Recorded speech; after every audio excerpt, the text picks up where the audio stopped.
গুজরাতের একটা ছোট্ট গ্রামে চন্দু একটা সবজির দোকানে কাজ করত, কিন্তু মালিক সব সময় ওর নিন্দা করত, যার কারণে চন্দু খুবই চিন্তিত থাকত। সারাদিন শুয়ে বসে থাকে, অপদার্থ কোথাকার, কোনো কাজ বাজ তো করেই না, শুধু শুধু আমার টাকাগুলো খাচ্ছে। না মালিক, এমন ব্যাপার নয় তো, আমি তো অনেক মন দিয়ে পরিশ্রম করি। আচ্ছা, কই আমাকে একটু বলো তো যে তুমি কি পরিশ্রম করো? মালিক, আমি সকালবেলায় উঠে সবার প্রথমে সবজি বাজারে গিয়ে ট্রাকওয়ালার কাছ থেকে সবজি নিয়ে আসি, তারপর গোদামে গিয়ে ওই সবজিগুলোকে পরিষ্কার করি, তারপর আলাদা আলাদা করে ভালো করে বস্তায় রাখি, তারপরে ঠেলা গাড়ি নিয়ে বাজারে গিয়ে সবজি বিক্রি করার জন্য ঘুরে বেড়াই আমি। আরে ঘুরলে কি হবে, হ্যাঁ? সবজি তো বিক্রি করতে হবে, তাই না? আরে সেই কাজটাই তো আমি করি মালিক। যদি সবজি বিক্রি না হয় তাহলে তো ঠেলা গাড়ি খালি হতো না। 2 টাকার কাজ করে না বেটা, আর বড় বড় কথা বলে শুধু। কাঁচির থেকেও বেশি কথা চলে তোমার, বুঝেছো? আমি তো আপনাকে শুধু সেই কথাই বললাম যেটা আপনি জিজ্ঞাসা করলেন। আচ্ছা ঠিক আছে, তুমি এখন যাও এখান থেকে, আর ঠেলা গাড়িটা সামলাও, না হলে লোকেরা এসে সবজি টবজি খেয়ে নেবে। যাও যাও, আর যদি এরকমটা হয় না তাহলে এই মাসের টাকা তোমাকে দেবো না, হ্যাঁ বুঝেছো? চন্দু কিছু বলতো না আর চুপচাপ ওখান থেকে চলে যেত। চন্দু নিজে ঠেলা নিত আর জল খাবার না করেই সবজি বিক্রি করতে চলে যেত। সবজি নিয়ে না, টাটকা টাটকা সবজি নিয়ে না। মমতা আর সুনিতা দুজনই একটা একটা ব্যাগ নিয়ে চন্দুর কাছে সবজি কেনার জন্য বাড়ির বাইরে আসে। নমস্কার দিদি, কেমন আছেন আপনি? আমি ঠিক আছি চন্দু, তুমি কেমন আছো? আর কি যে বলি দিদি, মালিক সব সময় আমাকে বকবক করেন, বড্ড জ্বালা। আমি তো সততার সাথে আমার কাজগুলো করি, সারা দিনে যা রোজগার হয় সব মালিককে দিয়ে দিই, কিন্তু মালিক এই কথা কিছুতেই বোঝে না। তক্ষুনি পেছন থেকে ওনার মালিক আসে আর উনি চন্দুর কথা শুনে নেয়। আচ্ছা, তাহলে তুই এখন লোকেদের কাছে আমার নামে নালিশ করছিস তো? একে আমি তোর মতন একটা অশিক্ষিত লোককে আমার এখানে কাজে রেখেছি, আর তুই লোকেদের কাছে আমার নামেই নালিশ করছিস তো? এই না মালিক, আমি আপনার নামে নালিশ করিনি তো। আচ্ছা, তাহলে তুই এখন আমার সামনে মিথ্যে কথা বলছিস। আমি নিজে কানে শুনেছি যে তুই আমার ব্যাপারে কি কি বলছিলি, তখন সামনেই অবস্থা, তখন আমি না থাকলে তুই যে কি বলিস কে জানে। আজ থেকে তুই আমার বাড়িতে আর আসবি না, আর আমার এই ঠেলা গাড়ি গোদামে জমা করে দিস। হ্যাঁ, কিন্তু মালিক, আমি সারা মাস কাজ করেছি, আমার মাইনেটা তো দিন। মাইনের বদলে তোর এই ঠেলা গাড়ি তুই নিজের কাছেই রেখে দে, আমার আর লাগবে না তোর এই কুপয়া ঠেলা গাড়িটা, আর তোর মাইনে পাবি না তুই। মালিক ওখান থেকে চলে যায় আর চন্দু কাজ থেকে বেরিয়ে যাওয়ার কারণে কাঁদতে শুরু করে। কাঁদছো কেন চন্দু? তোমাকে মালিক কাজ থেকে বার করেছে তো কি হলো, তুমি নিজের কাজ শুরু করে দাও, এমনিতেও অন্য কারোর ভরসায় কতদিন থাকবে? মমতার কথা শুনে চন্দুর আত্মসাহস বেড়ে যায়। ও ঠেলার সমস্ত সবজি বিক্রি করে আর তার থেকে পয়সা জমা করে পরের দিন আবার সবজি কেনার কথা ভাবে। কাজ তো আমি করে ফেলবো, কিন্তু কোথায় থাকবো? যখন চন্দু কোনো কিছু বুঝতে পারে না আর অনেক রাত হয়ে যায়, তখন সে রাতে নিজের ঠেলাতেই ঘুমিয়ে পড়ে আর ও গভীর ঘুমে ঘুমিয়ে পড়ে। আরে এত রাত্রে আবার কে এলো? কেন আমাকে বিরক্ত করছো ভাই? তখনই বিদ্যুৎ চমকায় আর খুব মুষলধার বৃষ্টি শুরু হয়ে যায়। চন্দু কোথাও কোনো ছাদ খুঁজে পায় না, সেই কারণে সে ঠেলার নিচে বসে যায়। গলির সমস্ত কুকুররা একটা দোকানের নিচে বসে পড়ে আর দোকানের লোকেরা তাদেরকে ওখান থেকে তাড়িয়ে দেয়। এই সব চন্দু ঠেলার নিচে বসে দেখতে পায় আর ও সেই কুকুরগুলোকে নিজের ঠেলার নিচে চলে আসে। আসো টমি, আমার সাথে চলো, আমার ঠেলা গাড়ির নিচে বারিশ না থামা পর্যন্ত তোমরা ওখানেই বসতে পারো। সমস্ত কুকুররা চন্দুর ঠেলার নিচে আশ্রয় নেয়। চন্দু দেখতে পায় যে একটা অসুস্থ বুড়ো কুকুর ঠান্ডার কারণে কাঁপছে।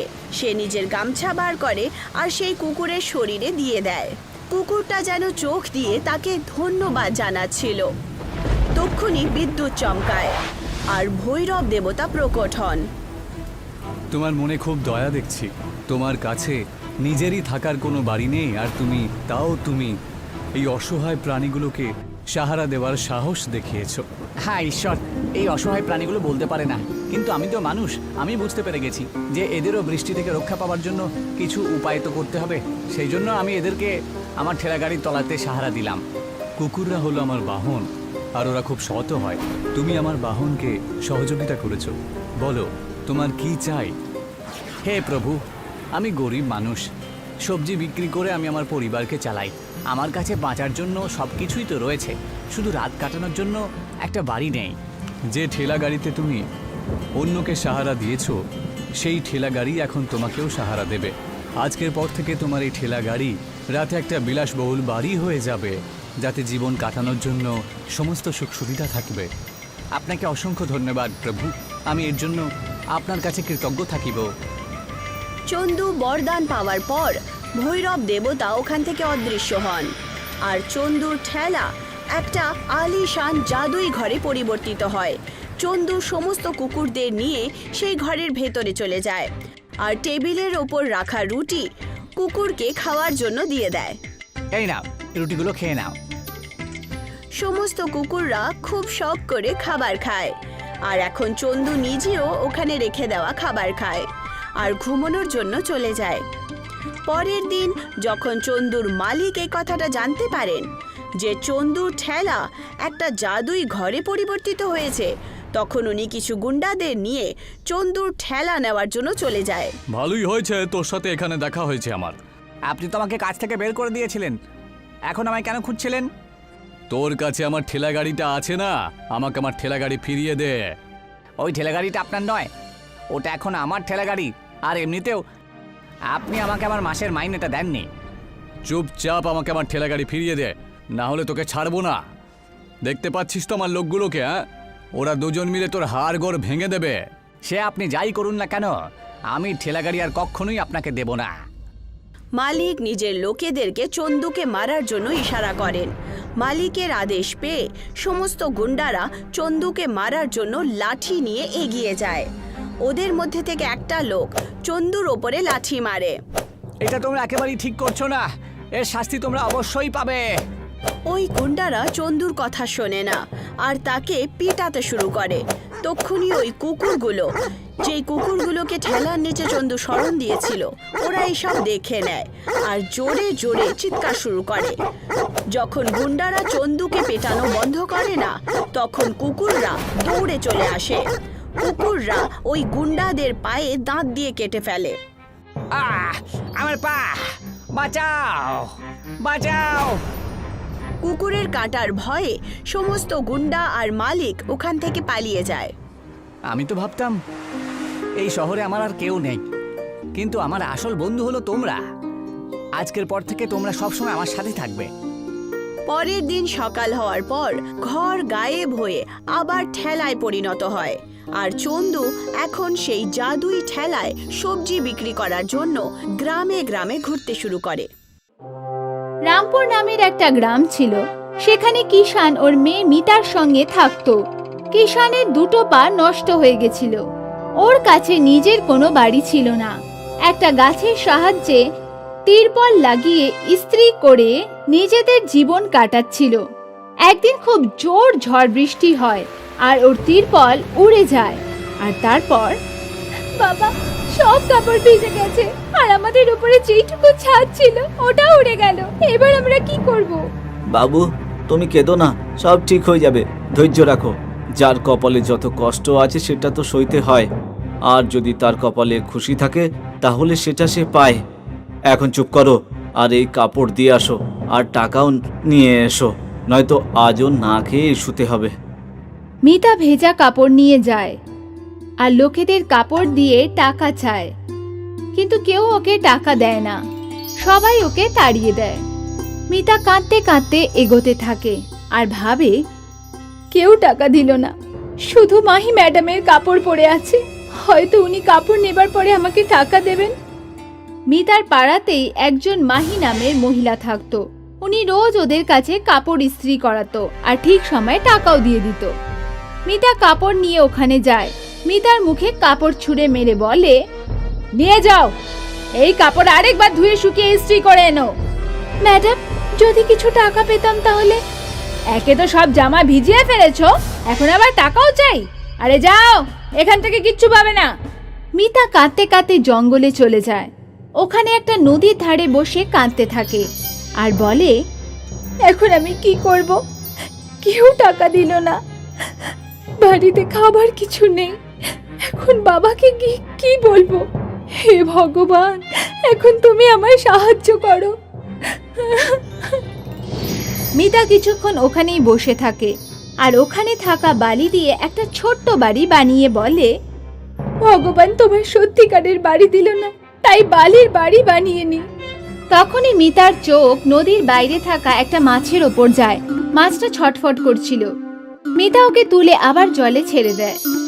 তখনই একটা আলো চমকায় আর সামনে একটা পরী চলে আসে। মিতা, তুমি আমায় সাহায্য করে আমায় অভিশাপ মুক্ত করেছো। আমি একজন পরী ছিলাম, অভিশাপের জন্য আমি মাছ হয়ে গেছিলাম। আমি তোমাকে কিছু দিতে চাই। যদি তোমার কিছু লাগে তুমি চাইতে পারো। বলো, তোমার কি চাই? আমার কাছে বাড়ি নেই, আমার একটা বাড়ি চাই। পরী মিতাকে ওখানে বালির বাড়ি বানাতে দেখে ফেলেছিল। পরী ওই বালির বাড়ি দেখে ওটাকে বিশাল জাদুর বাড়ি বানিয়ে দিয়েছিল। আর ওই বাড়ি খুব মজবুত করে দেয় আর মিতাকে বলে, মিতা, এটা জাদুর বাড়ি, এর কাছে তুমি যা চাইবে তাই পাবে। আর এটা হাওয়াতে উড়তেও পারে। এতে রাখা জিনিসপত্র জাদু হয়ে যাবে, কিন্তু মনে রেখো সব সময় অন্যদের জন্য চেও। এই কথা বলে পরী উধাও হয়ে যায়। মিতা ওই জাদুর বালির বাড়িকে আদেশ করে, আমাকে উড়িয়ে আমাদের পুরনো বাড়িতে নিয়ে চলো। গ্রামের সব লোকেরা উড়ন্ত বাড়িকে দেখে অবাক হয়ে যায়। বাবা অবাক হয়ে ওই বাড়িটা দেখতেই থাকে। আর তখনই ওখান থেকে মিতা বেরিয়ে আসে। বাবা ওকে দেখে আর জিজ্ঞাসা করে, এই এত বড় বালির বাড়ি তোমার কাছে কোথা থেকে এলো? আর এই বাড়ি কিভাবে হাওয়াতে উঠতে পারে? মিতা ওই বিশাল জাদুর বাড়ির কথা আর পরীদের কথা সব ওর বাবাকে খুলে বলে। সব কথা শুনে কিষাণ খুব খুশি হয়ে যায়।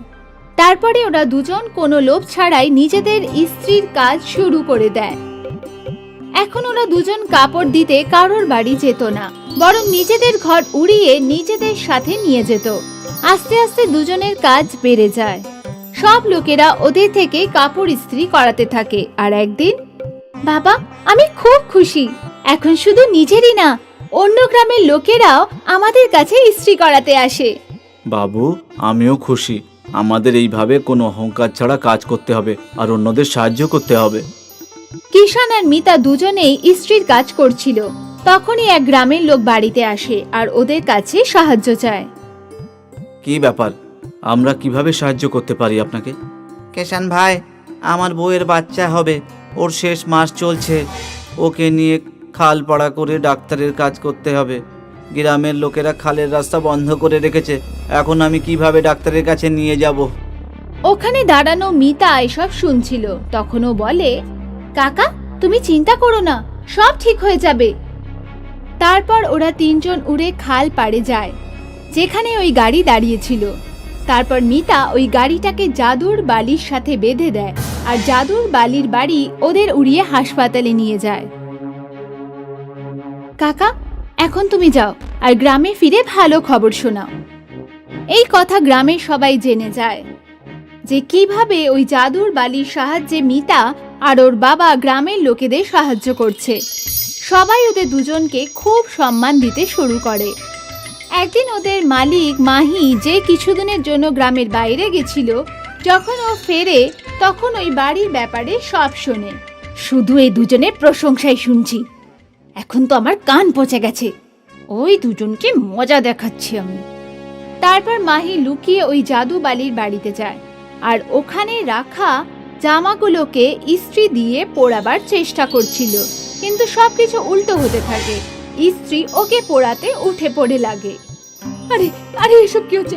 বাঁচাও বাঁচাও, কেউ তো বাঁচাও। ততক্ষণে মিতা আর কিষাণ দুজনেই চলে আসে আর স্ত্রীকে থামার আদেশ দেয়। আমায় ক্ষমা করে দাও, আমি সবসময় তোমাদের সাথে অন্যায় করেছি আর আজও হিংসেতে তোমার সব কাপড় পোড়াতে এসেছিলাম। তুমি এত ভালো যে তুমি আমার প্রাণ বাঁচালে। মালকিন, আপনি আপনার ভুল বুঝতে পারলেন, এটাই অনেক। আমাদের সব সময় অন্যদের সাহায্য করা উচিত, অন্যদের বিরক্ত করা না। এমনিতেও আমার বাবা বলে, আমাদের কপাল খুশি থাকলে আমরা সেটাই পাবো যেটা কেউ নিতে পারবে না। বাবা মেয়ে দুজনেই একে অন্যকে জড়িয়ে ধরে আর এইভাবে কোনো লোভ ছাড়া অন্যদের সাহায্য করার জন্য ওই বিশাল জাদুর বালির বাড়িতে থাকতে থাকে। রামপুর নামের একটা গ্রাম ছিল। সেখানে কিষান ওর মেয়ে মিতার সঙ্গে থাকতো। কিষানের দুটো পা নষ্ট হয়ে গেছিল। ওর কাছে নিজের কোনো বাড়ি ছিল না। একটা গাছের সাহায্যে তিরপল লাগিয়ে ইস্ত্রি করে নিজেদের জীবন কাটাচ্ছিল। একদিন খুব জোর ঝড় বৃষ্টি হয় আর ওর তিরপল উড়ে যায়।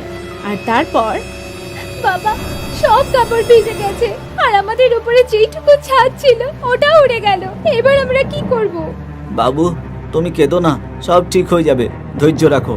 যার কপালে যত কষ্ট আছে সেটা তো সইতে হয়, আর যদি তার কপালে খুশি থাকে তাহলে সেটা সে পায়।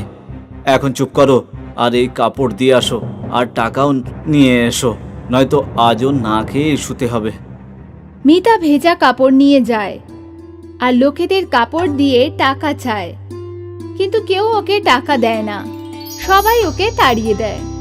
মিতা কাঁদতে কাঁদতে এগোতে থাকে আর ভাবে, কেউ টাকা দিল না, শুধু মাহি ম্যাডামের কাপড় পরে আছে, হয়তো উনি কাপড় নেবার পরে আমাকে টাকা দেবেন। মিতার পাড়াতেই একজন মাহি নামের মহিলা থাকতো। উনি রোজ ওদের কাছে কাপড় ইস্ত্রি করাতো আর ঠিক সময়ে টাকাও দিয়ে দিত। মিতা কাপড় নিয়ে ওখানে যায়। মিতার মুখে কাপড় ছুঁড়ে মেরে বলে, নিয়ে যাও, এই কাপড় আরেকবার ধুয়ে শুকিয়ে ইস্ত্রি করে এনো। ম্যাডাম, যদি কিছু টাকা পেতাম তাহলে। একে তো সব জামা ভিজিয়ে ফেলেছো, এখন আবার টাকাও চাই? আরে যাও, এখান থেকে কিচ্ছু পাবে না। মিতা কাঁদতে কাঁদতে জঙ্গলে চলে যায়। ওখানে একটা নদীর ধারে বসে কাঁদতে থাকে আর বলে, এখন আমি কি করব? কেউ টাকা দিল না, বাড়িতে খাবার কিছু নেই, এখন বাবাকে কি বলবো? হে ভগবান, এখন তুমি আমায় সাহায্য করো। মিতা কিছুক্ষণ ওখানেই বসে থাকে আর ওখানে থাকা বালি দিয়ে একটা ছোট্ট বাড়ি বানিয়ে বলে, ভগবান তোমার সত্যিকারের বাড়ি দিল না, তাই বালির বাড়ি বানিয়ে নি। তখনই মিতার চোখ নদীর বাইরে থাকা একটা মাছের ওপর যায়। মাছটা ছটফট করছিল। মিতা ওকে তুলে আবার জলে ছেড়ে দেয়। তখনই একটা আলো চমকায় আর সামনে একটা পরী চলে আসে। মিতা, তুমি আমায় সাহায্য করে আমায় অভিশাপ মুক্ত করেছো। আমি একজন পরী ছিলাম, অভিশাপের জন্য আমি মাছ হয়ে গেছিলাম। আমি তোমাকে কিছু দিতে চাই, যদি তোমার কিছু লাগে তুমি চাইতে পারো। বলো, তোমার কি চাই? আমার কাছে বাড়ি নেই, আমার একটা বাড়ি চাই। পরী মিতাকে ওখানে বালির বাড়ি বানাতে দেখে ফেলেছিল। পরী ওই বালির বাড়ি দেখে ওটাকে বিশাল জাদুর বাড়ি বানিয়ে দিয়েছিল আর ওই বাড়ি খুব মজবুত করে দেয় আর মিতাকে বলে, মিতা, এটা জাদুর বাড়ি, এর কাছে তুমি যা চাইবে তাই পাবে, আর এটা হাওয়াতে উড়তেও পারে। এতে রাখা জিনিসপত্র জাদু হয়ে যাবে, কিন্তু মনে রেখো, সব সময় অন্যদের জন্য চেও। এই কথা বলে পরী উধাও হয়ে যায়। মিতা ওই জাদুর বালির বাড়িকে আদেশ করে, আমাকে উড়িয়ে আমাদের পুরনো বাড়িতে নিয়ে চলো। গ্রামের সব লোকেরা উড়ন্ত বাড়িকে দেখে অবাক হয়ে যায়। বাবা অবাক হয়ে ওই বাড়িটা দেখতেই থাকে আর তখনই ওখান থেকে মিতা বেরিয়ে আসে। বাবা ওকে দেখে আর জিজ্ঞাসা করে, এই এত বড় বালির বাড়ি তোমার কাছে কোথা থেকে এলো, আর এই বাড়ি কিভাবে হাওয়াতে উঠতে পারে? মিতা ওই বিশাল জাদুর বাড়ির কথা আর পরীদের কথা সব ওর বাবাকে খুলে বলে। সব কথা শুনে কিষান খুব খুশি হয়ে যায়। তারপরে ওরা দুজন কোনো লোভ ছাড়াই নিজেদের ইস্ত্রির কাজ শুরু করে দেয়। এখন ওরা দুজন কাপড় দিতে কারোর বাড়ি যেত না, বরং নিজেদের ঘর উড়িয়ে নিজেদের সাথে নিয়ে যেত। আস্তে আস্তে দুজনের কাজ বেড়ে যায়। সব লোকেরা ওদের থেকে কাপড় ইস্ত্রি করাতে থাকে। আর একদিন, বাবা, আমি খুব খুশি, এখন শুধু নিজেরই না, অন্য গ্রামের লোকেরাও আমাদের কাছে ইস্ত্রি করাতে আসে। বাবু, আমিও খুশি। আমাদের এইভাবে কোনো অহংকার ছাড়া কাজ করতে হবে আর অন্যদের সাহায্য করতে হবে। কিষান আর মিতা দুজনেই ইস্ত্রির কাজ করছিল। তখনই এক গ্রামের লোক বাড়িতে আসে আর ওদের কাছে সাহায্য চায়। কি ব্যাপার, আমরা কিভাবে সাহায্য করতে পারি আপনাকে? কিষান ভাই, আমার বউয়ের বাচ্চা হবে, ওর শেষ মাস চলছে, ওকে নিয়ে খাল পাড়া করে ডাক্তারের কাজ করতে হবে। গ্রামের লোকেরা খালের রাস্তা বন্ধ করে রেখেছে, এখন আমি কিভাবে ডাক্তারের কাছে নিয়ে যাব? ওখানে দাঁড়ানো মিতা এসব শুনছিল। তখনও বলে, কাকা তুমি চিন্তা করো না, সব ঠিক হয়ে যাবে। তারপর ওরা তিনজন উড়ে খাল পাড়ে যায় যেখানে ওই গাড়ি দাঁড়িয়েছিল। তারপর মিতা ওই গাড়িটাকে জাদুর বালির সাথে বেঁধে দেয় আর জাদুর বালির বাড়ি ওদের উড়িয়ে হাসপাতালে নিয়ে যায়। কাকা এখন তুমি যাও আর গ্রামে ফিরে ভালো খবর শোনাও। এই কথা গ্রামের সবাই জেনে যায় যে কিভাবে ওই জাদুর বালির সাহায্যে মিতা আর ওর বাবা গ্রামের লোকেদের সাহায্য করছে। সবাই ওদের দুজনকে খুব সম্মান দিতে শুরু করে। একদিন ওদের মালিক মাহি যে কিছুদিনের জন্য গ্রামের বাইরে গেছিল, যখন ও ফেরে তখন ওই বাড়ির ব্যাপারে সব শোনে। শুধু এই দুজনের প্রশংসাই শুনছি, এখন তো আমার কান পচে গেছে। ওই দুজনকে মজা দেখাচ্ছি আমি। তারপর মাহি লুকিয়ে ওই জাদু বালির বাড়িতে যায় আর ওখানে রাখা জামাগুলোকে ইস্ত্রি দিয়ে পোড়াবার চেষ্টা করছিল, কিন্তু সবকিছু উল্টো হতে থাকে। ইস্ত্রি ওকে পোড়াতে উঠে পড়ে লাগে। আরে আরে এসব কি হচ্ছে? বাঁচাও বাঁচাও, কেউ তো বাঁচাও। ততক্ষণে মিতা আর কিষান দুজনেই চলে আসে আর স্ত্রীকে থামার আদেশ দেয়। আমায় ক্ষমা করে দাও, আমি সবসময় তোমাদের সাথে অন্যায় করেছি আর আজও হিংসাতে তোমার সব কাপড় পোড়াতে এসেছিলাম। তুমি এত ভালো যে তুমি আমার প্রাণ বাঁচালে। মালকিন, আপনি আপনার ভুল বুঝতে পারলেন, এটাই অনেক। আমাদের সব সময় অন্যদের সাহায্য করা উচিত, অন্যদের বিরক্ত করা না। এমনিতেও আমার বাবা বলে, আমাদের কপাল খুশি থাকলে আমরা সেটাই পাবো যেটা কেউ নিতে পারবে না। বাবা মেয়ে দুজনেই একে অন্যকে জড়িয়ে ধরে আর এইভাবে কোনো লোভ ছাড়া অন্যদের সাহায্য করার জন্য ওই বিশাল জাদুর বালির বাড়িতে থাকতে থাকে।